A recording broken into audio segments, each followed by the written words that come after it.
Ami Renardo, aujourd'hui je vais parler, voire même reparler d'un jeu qui aurait dû sortir il y a belle lurette, et ce jeu, c'est Anastir.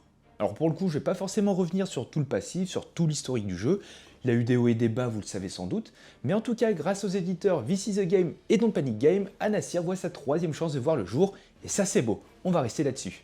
Actuellement, il y a une préco sur GameFound, vous allez pouvoir retrouver la core box ainsi que la première extension qui concerne le Maredos. Vous aurez en plus quelques add-ons concernant les figurines. Parce que certes, vous aurez les héros en figurine, mais tout ce qui concerne les ennemis, vous les aurez sous la forme d'acrylique, enfin de standee en acrylique, ce qui permet de drastiquement diminuer les coûts, sans pour autant sacrifier la lisibilité du jeu.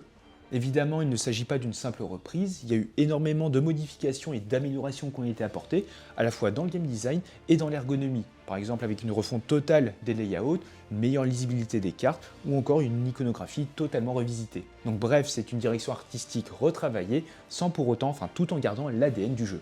Et pour ceux qui suivent le projet, il y a eu pas mal de reveals sur la core box, donc sur la mer de Jade, et c'est pourquoi tout ce que vous allez voir au cours de cette vidéo va concerner la première extension, le Maredos. Et je tiens à préciser qu'ici il s'agit bien sûr d'un prototype, donc tous les éléments que vous allez voir seront voués à évoluer lors de la version finale.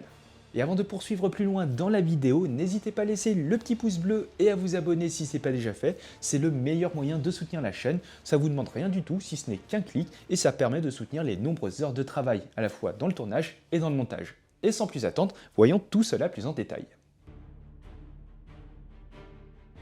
Alors tout d'abord, il faut savoir que vous avez deux façons de jouer à Anastir. Vous avez d'un côté le mode campagne, où vous allez enchaîner, suivre une succession d'aventures liées par une trame narrative, au cours desquelles vos héros vont gagner en puissance.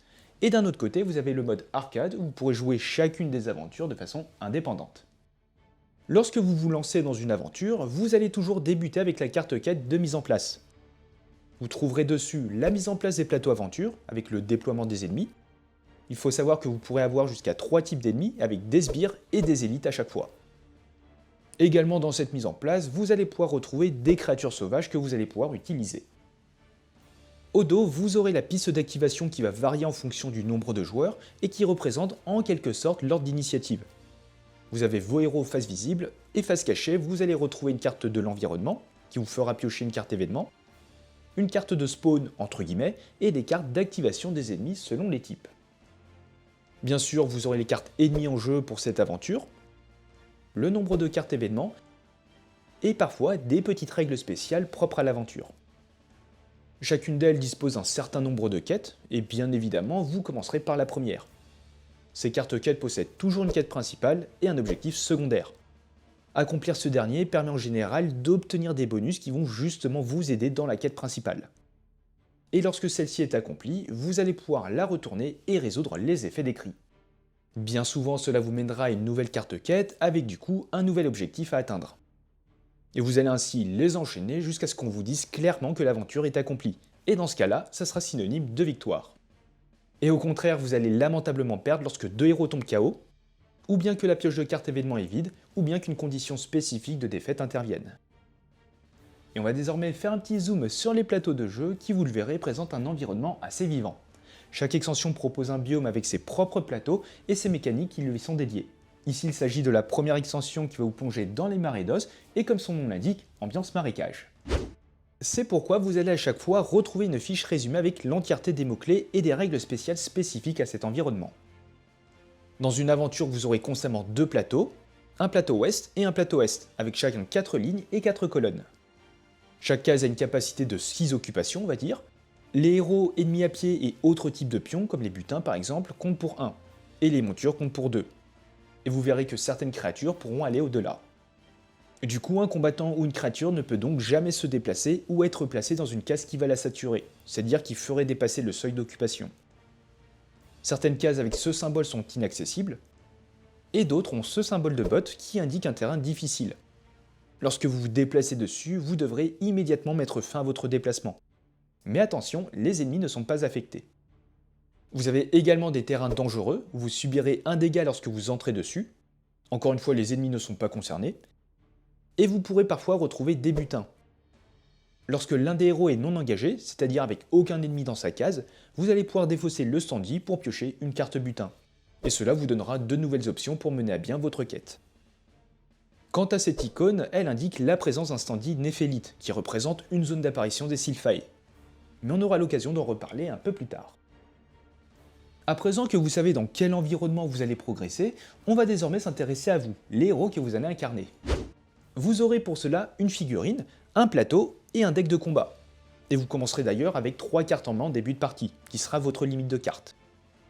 Sur votre plateau, vous allez retrouver des informations de base, telles que votre vie, donc ici 7, votre valeur de déplacement, ainsi que l'espace que vous occupez dans une case. Juste en dessous, vous avez 3 caractéristiques, l'attaque en rouge, la défense en bleu et l'art en vert. Ce dernier correspond à tout ce qui touche au monde et à la nature. Et ces valeurs représentent le nombre de dés que vous allez lancer lors d'un test.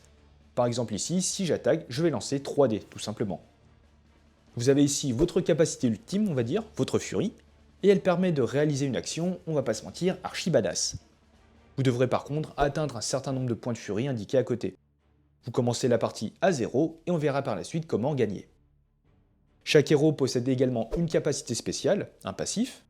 Ici avec Kara qui va pouvoir ignorer les attaques d'opportunité et les effets de terrain difficiles. Tout en dessous, vous avez 3 emplacements pour jouer des cartes qui peuvent être de 3 couleurs. Et ce qui vous permettra, lorsque vous avez des cartes de bonne couleur, d'activer les combos indiqués juste au-dessus. Mécanique qui rappelle les jeux de combat comme Tekken ou Mortal Kombat, où vous enchaînez une série d'actions avant de pouvoir déclencher des combos.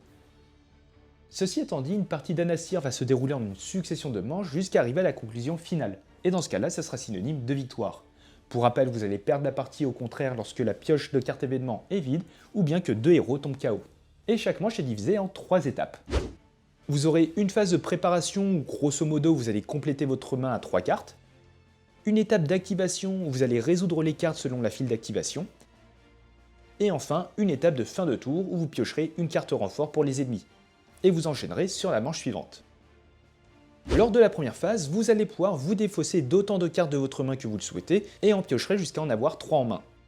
Et bien sûr, si votre deck est vide, vous allez pouvoir mélanger votre défausse pour reformer votre paquet. Vient ensuite le moment d'activer l'ensemble des cartes de la file, de haut en bas. Au début de la partie, certaines sont cachées, ce qui représente en quelque sorte le brouillard de guerre. Si la carte résolue est un héros, vous allez pouvoir l'activer. Vous aurez alors le droit à 2 actions de base différentes et une action spéciale, que vous allez pouvoir effectuer dans n'importe quel ordre. Parmi les actions de base, vous pourrez tout d'abord vous déplacer, et ce jusqu'à autant de cases adjacentes que votre valeur de déplacement.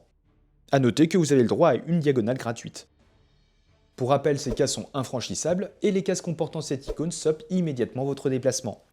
Sans oublier que vous ne pourrez pas vous rendre dans une case saturée. Il faut également savoir que si vous quittez une case comportant des ennemis, vous subirez une attaque d'opportunité. Vous allez ainsi perdre autant de points de vie que le rang de l'ennemi le plus élevé. Par exemple ici, dans ce cas de figure, avec un ennemi de rang 1 et un ennemi de rang 3, je vais perdre 3 points de vie. Deuxième action possible que vous allez pouvoir faire, c'est charger. Vous pourrez ainsi vous déplacer comme on vient de le voir et attaquer, ou bien inversement, attaquer puis vous déplacer. A noter que vous pourrez également faire cette action même si vous avez fait un déplacement au préalable, parce que pour rappel, vous ne pouvez pas faire 2 fois la même action de base. Cela vous permet ainsi de vous déplacer encore plus loin.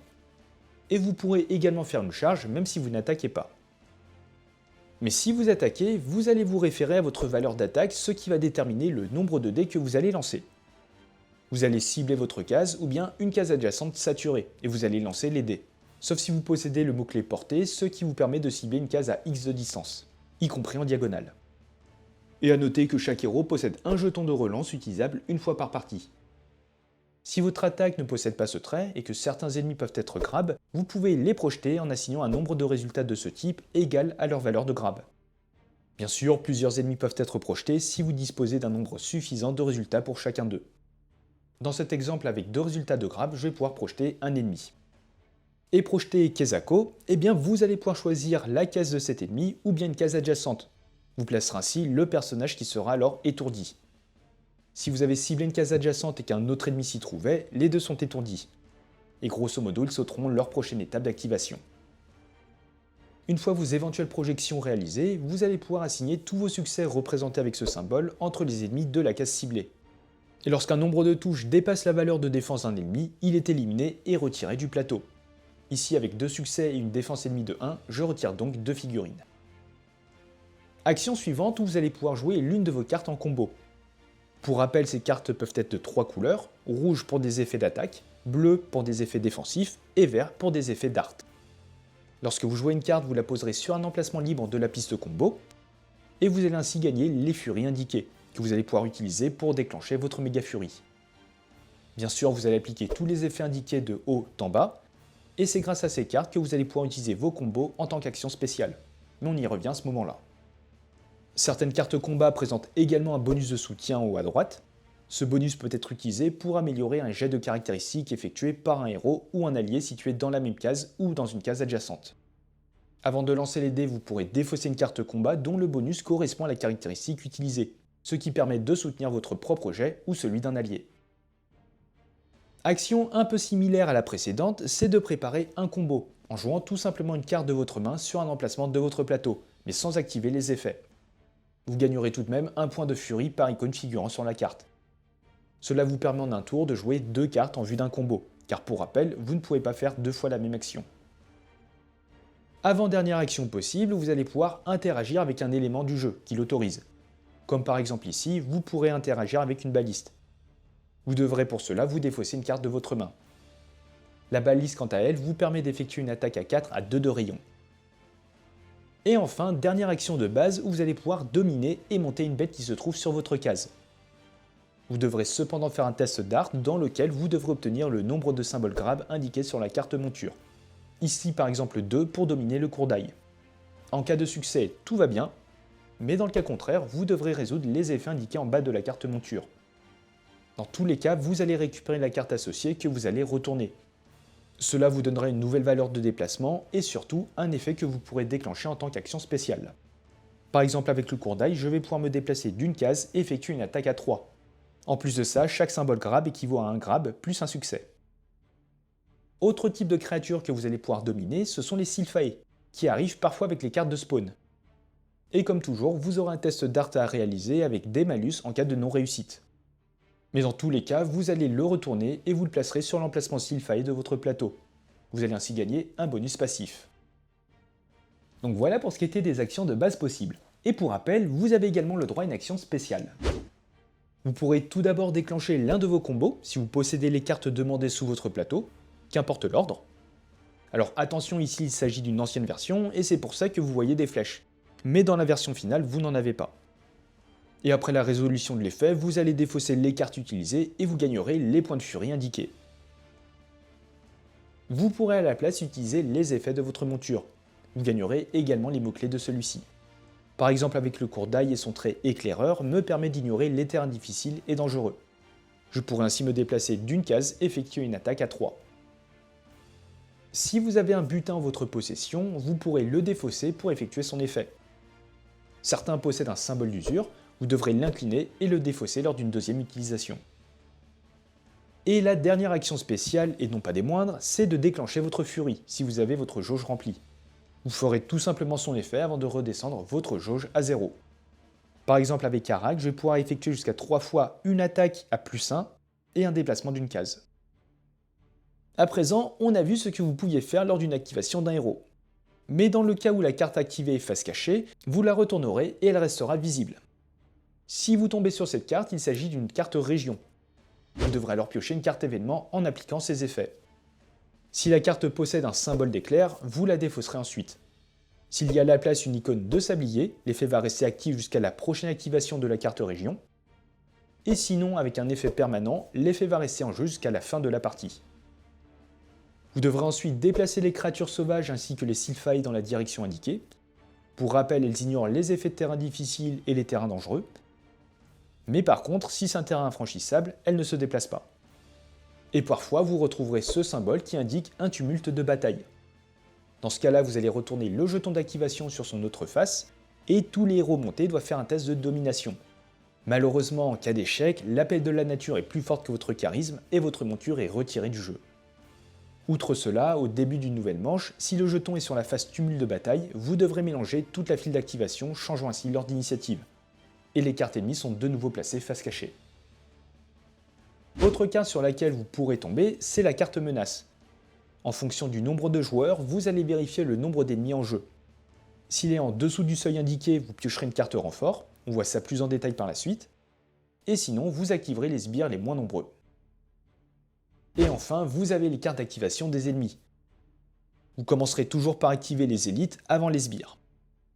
Lors d'une activation, vous déplacerez pour débuter les combattants de haut en bas et de gauche à droite, chacun cherchant à atteindre le héros le plus proche en se déplaçant de sa valeur de déplacement. S'il y a plusieurs héros éligibles, il ciblera le prochain héros qui va s'activer. Et si plusieurs trajectoires sont possibles, il s'aligne d'abord si possible avec le héros. Pour rappel, les ennemis ignorent les effets des terrains difficiles et dangereux. Une fois les déplacements réalisés, chacun effectue une attaque si possible en fonction de leur portée. En général, il faut que le héros se trouve sur la même case, mais par exemple avec les frères guerriers qui ont une portée de 1, ils pourront également attaquer en étant sur une case adjacente. Et les diagonales comptent. Lorsqu'un combattant ennemi attaque, tous les autres ennemis du même type et du même rang à portée du héros ciblé participent à l'attaque. La puissance d'attaque est égale à la valeur d'attaque de ce combattant ennemi, augmentée de +1 pour chaque ennemi additionnel participant à l'attaque. Exemple ici, le héros subirait 4 dégâts. Le héros ciblé pourra alors faire un test défensif en lançant autant de dés que sa caractéristique de défense. Et chaque succès permet de diminuer de 1 les blessures subies. Tous les combattants ayant participé à l'attaque ont été activés et ne réattaqueront plus. Et dès lors que tout le monde s'est déplacé et a attaqué, vous pourrez passer à la carte suivante. Il faut également savoir que quelques cartes pouvoir ou combo vous permettent de réagir, c'est-à-dire d'effectuer une action pendant l'activation d'un autre héros ou d'un ennemi. Les réactions sont représentées par ce symbole qui détermine quand la réaction peut être jouée, soit avant ou après un test en question. Par exemple, cette carte permet, avant un test de défense, d'octroyer 2 de défense supplémentaires, c'est-à-dire de lancer 2 dés supplémentaires. Si jamais au cours du jeu les points de vie de votre héros tombent à 0, il est KO et vous aurez quelques étapes à suivre. Si c'est la première fois qu'un héros tombe KO, vous allez pouvoir choisir soit ce même héros, soit un autre héros non joué. Ce nouveau personnage sera placé sur la même case que le héros déchu, et tous les ennemis présents sur cette case deviennent étourdis. Et cela sous-entend que vous aurez bien sûr réinitialisé le plateau du héros, en piochant 3 cartes de son paquet. Et si c'est la deuxième fois qu'un héros tombe KO, vous perdez malheureusement la partie. Une fois que toutes les cartes de la file d'activation ont été activées, vous allez pouvoir piocher une carte renfort. Grâce à celle-ci, vous placerez tout simplement les ennemis indiqués sur le plateau correspondant, soit le plateau ouest ou bien l'est. Et attention, vous ne placerez pas les ennemis qui ne sont pas encore en jeu. Par exemple, à cette étape de l'aventure, seuls les ennemis de rang 1 et 3 sont présents, je ne vais donc pas placer les ennemis de rang 2. Et parfois sur certaines cartes, vous allez pouvoir retrouver ce petit symbole de Sylphae en haut à droite. Vous placerez ainsi l'un des Sylphae indiqués sur la case avec une pierre d'éphélite. Et pour rappel, vous allez pouvoir les dominer pour récupérer un bonus passif. Sur certaines cartes, vous devrez également faire apparaître une bête, et dans ce cas-là, vous allez lancer un dé. Si vous obtenez une face avec que des succès, vous allez faire apparaître une bête commune, celle associée au biome. Donc dans la première extension avec le marécage, il va s'agir du courdail. Si vous obtenez un symbole de grab, vous ferez apparaître une bête peu commune, c'est-à-dire le cheval ici, et à noter que dans la mer de Jade, la rareté est inversée. Le cheval est alors une bête commune là-bas, et le courdail une bête peu commune. Et enfin, si vous obtenez une face vierge, vous allez faire apparaître une bête rare, ici la wyvern. Dans le jeu, vous retrouverez également certains effets qui vous donneront des cartes blessures, comme par exemple si vous échouez un test de domination avec un courdail. Lorsque cela se produit, vous ajouterez la carte blessure correspondante à votre main, et cette carte compte dans votre limite, donc vous devrez si nécessaire vous défausser d'une carte. A noter que vous ne pourrez avoir qu'une seule carte blessure, et tant qu'elle reste dans votre main, vous en subirez les effets. Par exemple ici, à chaque fois que vous perdez un point de vie, vous gagnerez un point de furie. Et au début de votre activation, si vous vous trouvez sur la même case qu'un autre héros, vous devrez l'attaquer. Durant votre aventure, vous aurez également en permanence 2 cartes exploits que vous pourrez réaliser. Ces cartes vous permettent de gagner un jeton héroïque lorsque vous accomplissez l'effet indiqué. Lorsqu'une carte exploit est résolue, elle est défaussée et immédiatement remplacée par une nouvelle carte. Un jeton héroïque vous permet une seule fois par activation de le défausser pour effectuer une autre action supplémentaire, qu'il s'agisse d'une action de base ou d'une action spéciale, y compris d'une action que vous avez déjà effectuée durant ce tour. Et à noter que vous ne pourrez jamais posséder plus d'un jeton héroïque à la fois. Donc voilà, à présent je vous ai donné un bel aperçu des règles de base du jeu. Bien sûr, vous en aurez d'autres en fonction des aventures, en fonction des différentes rencontres que vous allez faire, mais pour le coup, je vous laisse découvrir ça par vous-même. Et pour vous donner encore un meilleur aperçu d'Anastyr, je vous propose quelques exemples de tours de jeu.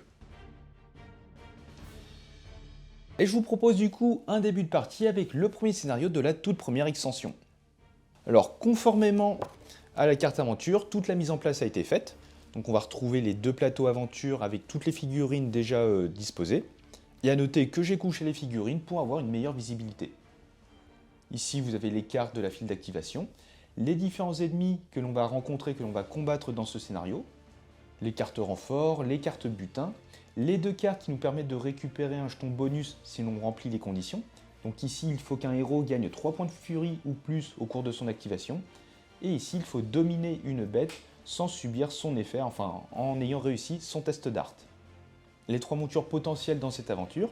Ici, on a 7 cartes événements, c'est-à-dire 7 tours pour mener à bien le scénario. Les cartes quêtes, et ici, les héros que l'on va incarner. Donc on a Bride avec 8 points de vie et ses 3 cartes qu'elle a piochées au départ. Et ici, Karak avec ses, 7 points de vie et ses 3 cartes. Le passif de Bride lui permet de renforcer un jet de défense avec n'importe quel type de bonus de renforcement, donc avec n'importe quelle couleur. Et l'ultime de Bride lui permet de cibler une case accessible en ligne de vue et de s'y déplacer en ignorant tous les symboles et toutes les cases saturées. En plus de ça, elle va attaquer toutes les cases qu'elle va traverser et tous ses ennemis seront en plus étourdis. Quant à Karak, son passif lui permet lorsqu'il se déplace d'ignorer les attaques d'opportunité et il va également ignorer les terrains difficiles. Et son ultime lui permet d'effectuer jusqu'à 3 fois une attaque à +1 et un déplacement. Et d'ailleurs ultime à 8 points de furie et à 7 points de furie. Et sans plus attendre, on va démarrer avec notre première quête, avec son objectif principal et son objectif secondaire.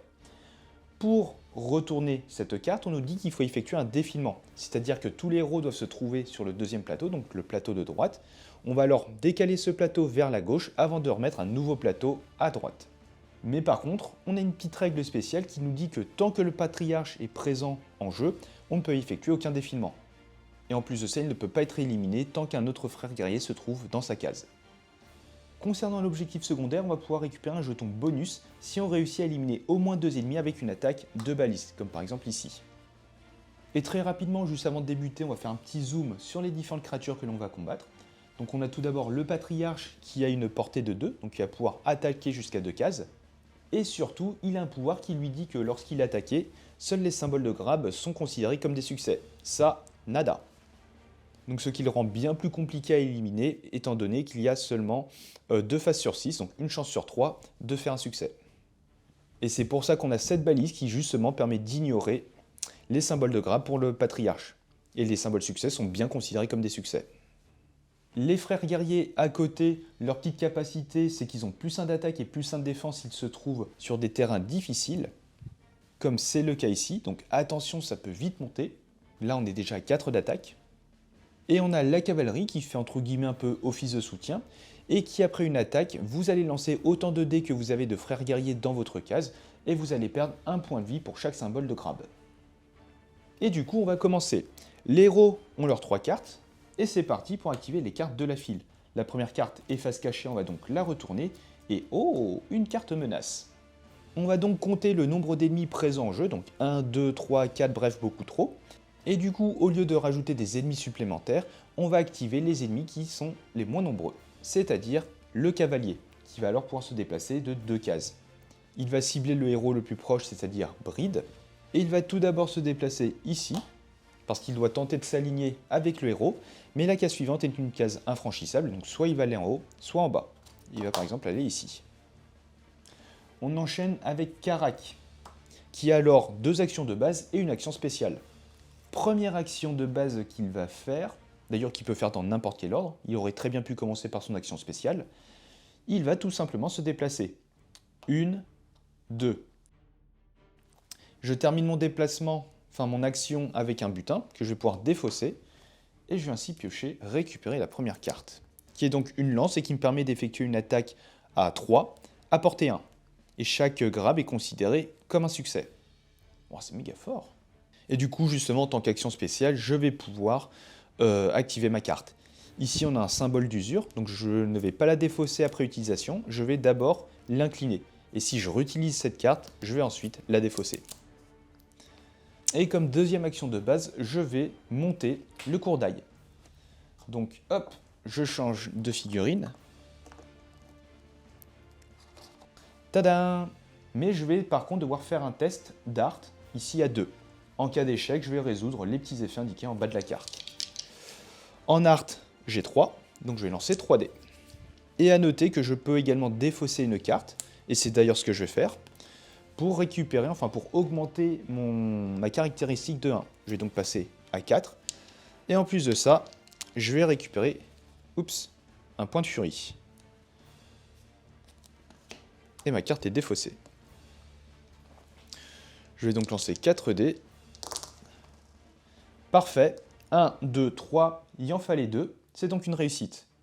En plus de ça, je récupère cette carte qui me permet donc de gagner un jeton bonus, étant donné que j'ai dominé une créature sans résoudre son effet néfaste. La carte est défaussée, on va la mettre là.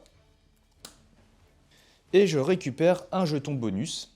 Je ne peux en avoir qu'un seul et je pourrais le défausser pour effectuer une action supplémentaire. Plutôt mettre la défausse ici. Le cours d'ail, je le récupère et je le retourne.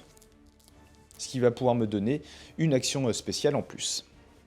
Et d'ailleurs, il ne me reste qu'une action spéciale à réaliser. Donc soit je vais avancer avec mon piaf, soit utiliser mon objet. Mais dans tous les cas, je pense que je vais utiliser la capacité de mon cours d'ail, donc qui va me permettre de me déplacer d'une case et d'effectuer une attaque à 3. Malheureusement, cette attaque, enfin tous les ennemis sont trop loin pour effectuer une quelconque attaque. Je vais donc me déplacer ici et je vais terminer mon tour. Carte suivante. Hop là. Le Marais d'Os qui nous dit donc de piocher une carte événement. Alors il faut rajouter un ennemi de rang 1 dans chaque dans chaque case terrain difficile. Donc, ici, ici, ici et ici. Waouh. Ensuite, on va déplacer toutes les créatures et Sylphae, rien en vue. Et on a un tumulte de bataille. On va donc retourner le jeton. Et du coup, au début du tour suivant, on va remélanger toutes les cartes. Ensuite, carte suivante, où je vais pouvoir activer Bride. Ouais. Alors, qu'est-ce qu'elle va bien pouvoir faire? Alors, ce qu'on va faire, on va tout d'abord faire une charge. On va se déplacer de 2 cases. Ici, on entre dans un terrain dangereux. On va donc perdre un point de vie. Poup. Et je vais du coup attaquer. En attaque, j'ai que 2 dés.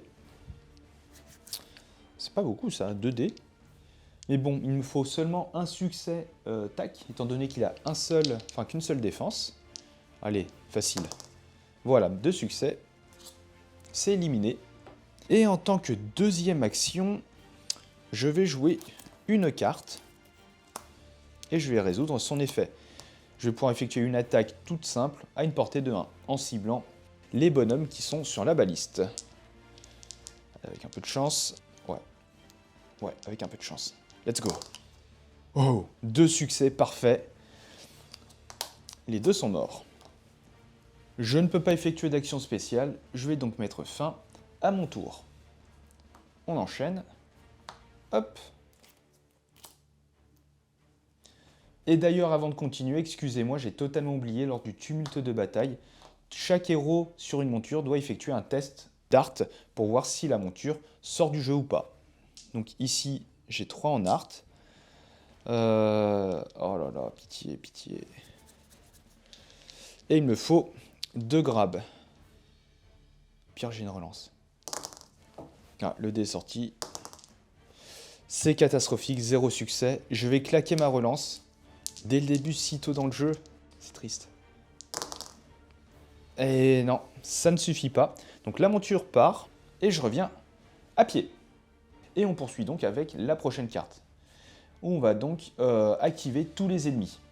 Ici, on va d'abord activer les élites. C'est donc le patriarche qui se trouve ici et qui va pouvoir se déplacer d'une case vers le héros le plus proche, donc Madame.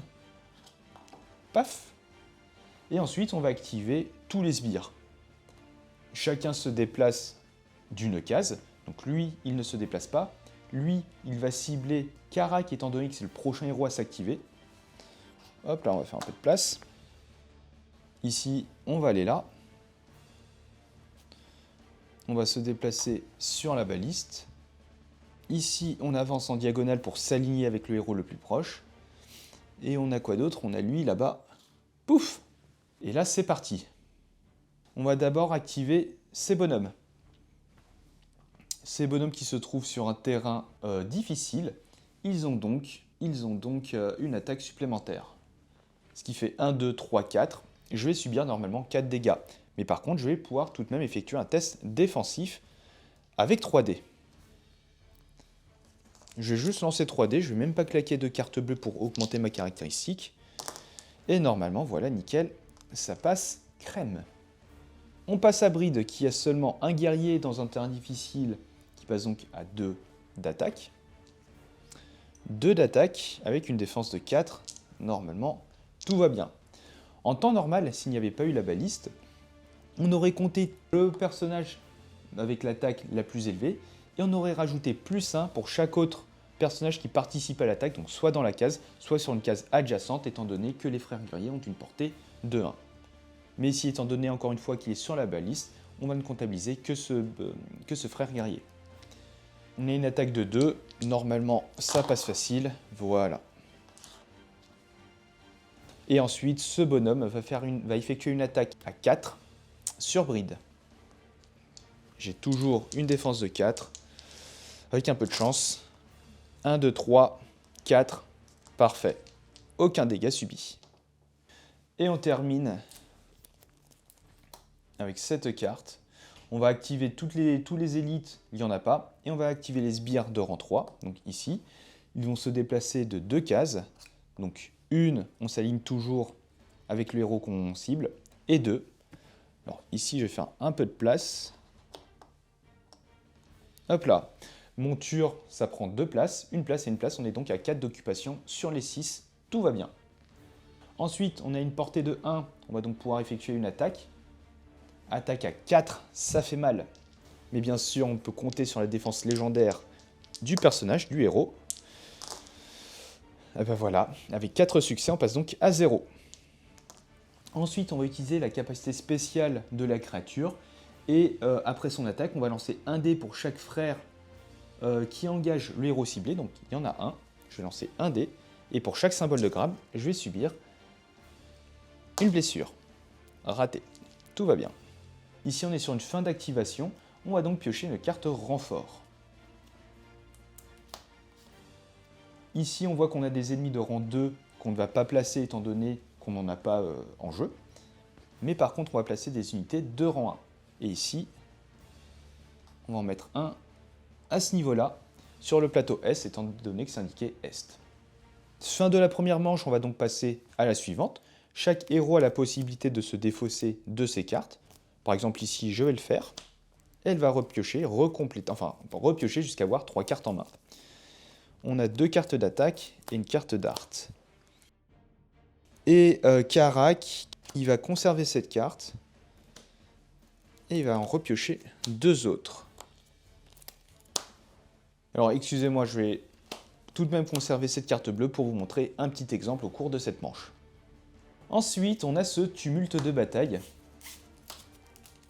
qui va justement rebattre les cartes. On va bien les mélanger. On commence avec Karak, oh bah tiens, Bride, et 4 cartes mystères.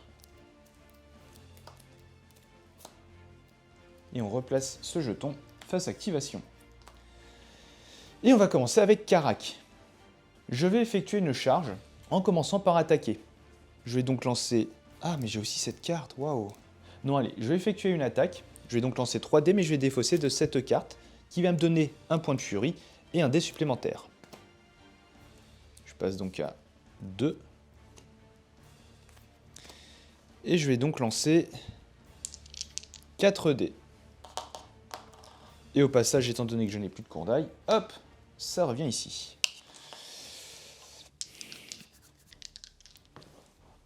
Oula. Parfait. 1, 2, 3, 4. 4 succès. Ils ont 2 points de vie chacun, donc ce qui fait 4. Les 2 sont éliminés. Chose que je n'ai pas encore mentionnée dans cette partie de la vidéo, c'est que si j'avais effectué 2 symboles de grab, étant donné qu'il en faut 2, j'aurais pu projeter un adversaire, donc c'est-à-dire l'étourdir. J'aurais pu cibler ma case ou une case adjacente et je l'aurais, paf, envoyé, valsé et serait ensuite étourdi, ce qui fait qu'il aurait sauté sa prochaine phase d'activation. Ici, de toute façon, j'en ai pas assez. Mais j'élimine les 2 compères. Et étant donné que j'ai effectué une charge, je vais pouvoir me déplacer de 2 cases. Et je vais faire 1, 2. Ici, on est bien sur un terrain difficile, mais le passif de Karak me permet de l'ignorer. Je vais tout de même perdre un point de vie. Et là, on n'a rien. Par contre, il y a du monde. Et si en termes d'occupation, on est à 5, donc 1, 2, 3, 4, 5. Première action terminée. Et là, je vais jouer ma carte rouge. Je vais gagner un point de furie. Et je vais pouvoir étourdir jusqu'à 2 sbires dans la case de Karak, donc dans ma case, qui vont... voilà, je peux étourdir 2 sbires. Et ensuite, je vais attaquer. Pour les étourdir, normalement, on est censé coucher les figurines. Mais ici, je vais tout simplement les incliner, les mettre comme ceci. Et je vais effectuer une attaque à 3D.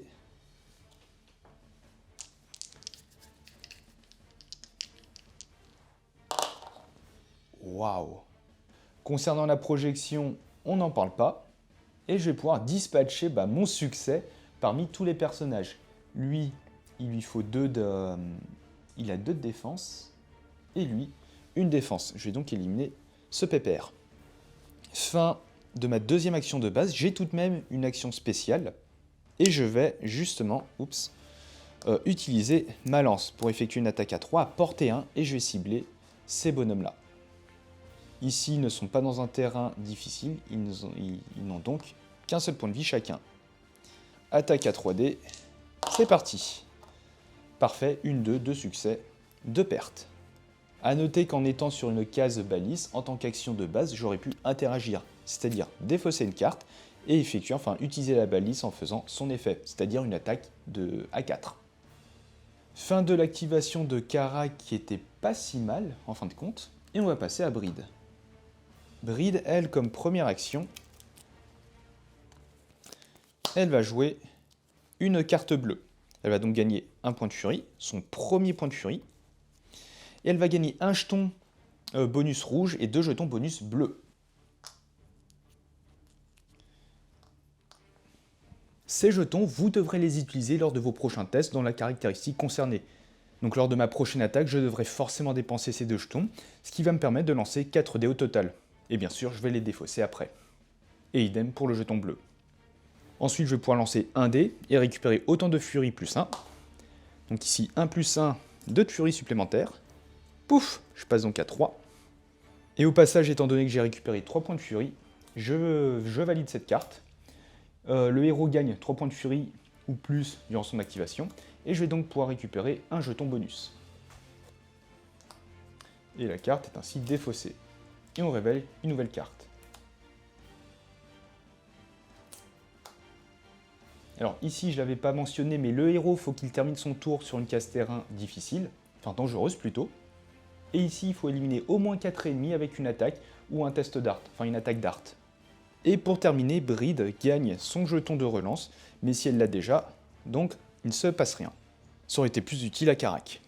Deuxième action qu'elle va effectuer, c'est son action spéciale, où il va tout simplement utiliser l'un de ses combos, en défaussant une carte rouge et une carte bleue. Elle va pouvoir lancer son bouclier vengeur. Donc elle va faire une attaque à plus 1 en ciblant sa case et une case adjacente, soit celle-ci et celle-ci.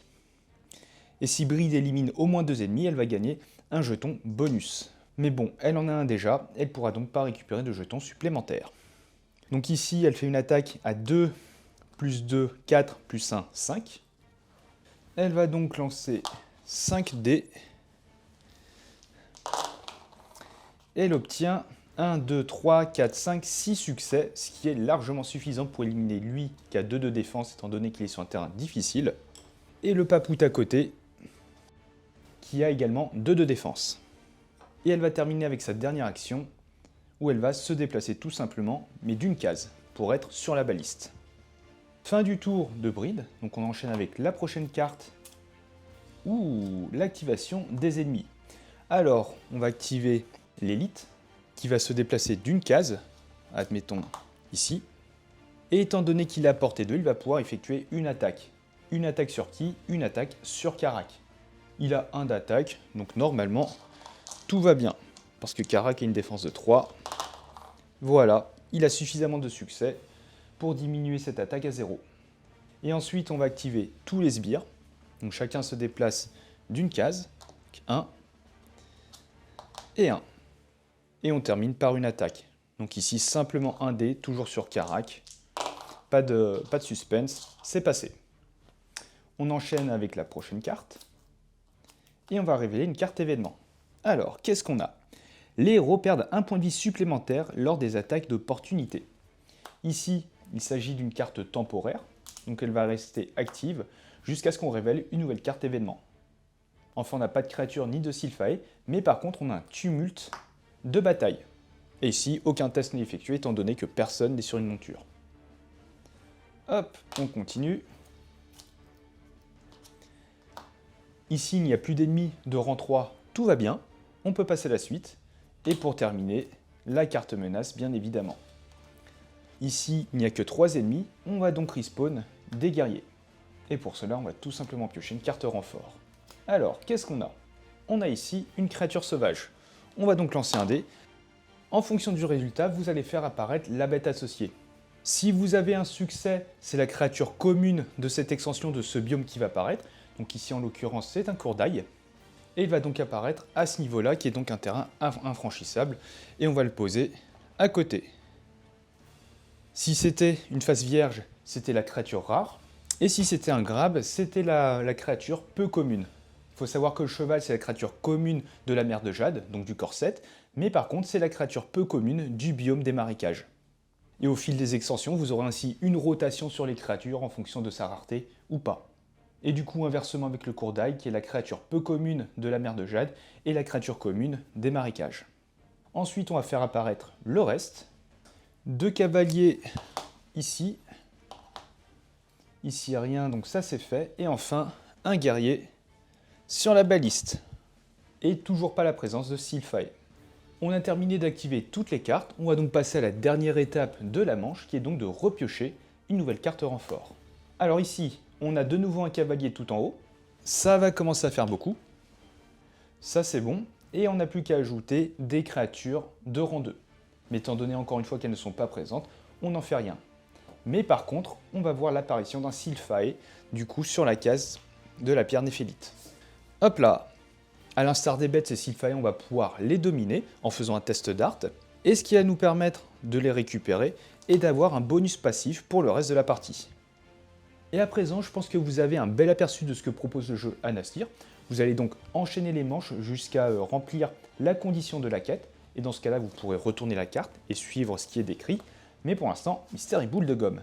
Et encore une fois, pour rappel, vous allez perdre le scénario si 2 héros tombent KO, ou bien que la pile des cartes événements se vide.